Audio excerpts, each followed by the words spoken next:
দল বদলে তৃণমূলে গিয়েও শেষ রক্ষা হলো না। কলকাতা হাইকোর্টের নির্দেশের পর দলবদলু পঞ্চায়েত প্রধানের সদস্য পদও খারিজ করে দিলেন মালদার চাঁচল ১ নম্বর ব্লকের বিডিও।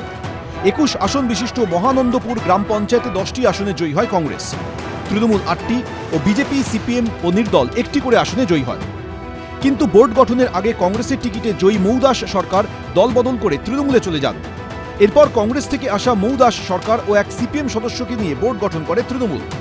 প্রধান পদের জন্য তৃণমূল মৌদাস সরকারকে মনোনীত করে। অন্যদিকে কংগ্রেসের তরফে মনোনীত করা হয় শম্পা ঘোষ থোকদারকে। প্রধান নির্বাচিত হন মৌদাস সরকার। এরপর দলত্যাগ বিরোধী আইনি ব্যবস্থা নেওয়ার আর্জি জানিয়ে হাইকোর্টে মামলা দায়ের করে কংগ্রেস। এবার সেই দলত্যাগ বিরোধী আইনে প্রধানের সদস্য পদ খারিজ হল।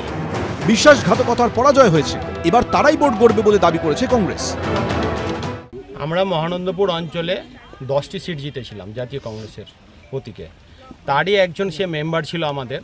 কিন্তু যখন বোর্ড গঠন হয় সে লোভে পড়ে, কোনো কারণবশত সে লোভে পড়ে আমাদের দল থেকে গিয়ে তৃণমূলে গিয়ে নাম লিখিয়ে সে প্রধান হয়েছিল। যেহেতু আইনে আছে 1/3 যদি না যায় মেম্বার, তাহলে ওর মেম্বারশিপ খারিজ হবে। সেই হিসাবে আমরা হাইকোর্টে কেস করি। আমাদের অঞ্চল নেতৃত্ব হাইকোর্টে কেস করে, সেই হাইকোর্টেরই রায় এসেছে, তার সদস্যপদ খারিজ হয়েছে। এ বিষয়ে কোনো মন্তব্য করতে চাননি মহানন্দপুর গ্রাম পঞ্চায়েতের প্রাক্তন প্রধান। দিদি, হাইকোর্টের নির্দেশ তো হয়তো আপনিও জেনেছেন যে আপনার প্রধান পদ এবং সদস্য পদ খারিজ হয়েছে, তো কি বলবেন এই বিষয় নিয়ে, কি মন্তব্য করবেন? আমার কোনো মন্তব্য নেই। আপনি কি পরবর্তীতে উচ্চ আদালতের দ্বারস্থ হবেন? দেখা যাক। আদালত নির্দেশ দেয় 4 সপ্তাহের মধ্যে আইন অনুযায়ী এই অভিযোগের নিষ্পত্তি করতে হবে।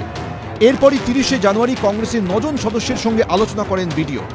1 ফেব্রুয়ারি সদস্যপদ খারিজ হয় মৌদাস সরকারের। সামান্যতম গণতান্ত্রিক অধিকার, মানুষের ভোটের অধিকার, এটা রক্ষা করবার জন্য যদি প্রত্যেককে আদালতে আসতে হয়, তাহলে কি আমরা বলতে পারি খুব বিশ্বাসের সঙ্গে যে রাজ্যে প্রশাসন চলছে, এ রাজ্যে যা চলছে সম্পূর্ণভাবে দুর্বৃত্তায়ন এবং দুর্নীতিকরণ, এর বাইরে এই রাজ্যের কোনো পরিসরে কাজ হচ্ছে না। দল বিরোধী আইন তো তাই বলে যে মেম্বারশিপ খারিজ হবে, এটাই তো নিয়ম। সে যদি দল চেঞ্জ করে তাহলে তো স্বাভাবিকভাবে তার নিয়ম, তার খারিজ হবে। আগামী দিনে কোর্টে যেহেতু আছে সাবজুডিস ম্যাটার, আমি খুব বেশি বলবো না। কোর্ট আগামী দিনে সিদ্ধান্ত নেবে। তৃণমূলে গিয়ে প্রচুর এরকম প্রধান হয়ে আছে, আগামী দিনে এটা ইনস্ট্যান্স হিসেবে ব্যবহার হবে। অন্যান্য বিডিওরাও নিয়ম অনুসারে কাজ করবে আশা করি। ফের প্রধান পদে প্রতিদ্বন্দ্বিতা হবে। পাল্টা চ্যালেঞ্জ করলেও তৃণমূল জানিয়েছে ডিভিশন বেঞ্চে রায়ের বিরুদ্ধে তারা যাবে না।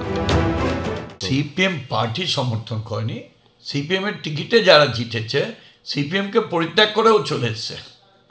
এটা সিপিএম সমর্থন করেনি। সিপিএম পার্টি থেকে বলেনি যে আমরা তৃণমূলকে সমর্থন করলাম, কখনোই বলেনি। সিপিএম এ জিতেছে ও চলে এসছে। আগামী প্রধান নির্বাচনে নতুন কোনো টুইস্ট দেখা যায় কিনা সেটাই দেখা। করুণাময় সিংহ, এবিপি আনন্দ, মালদা।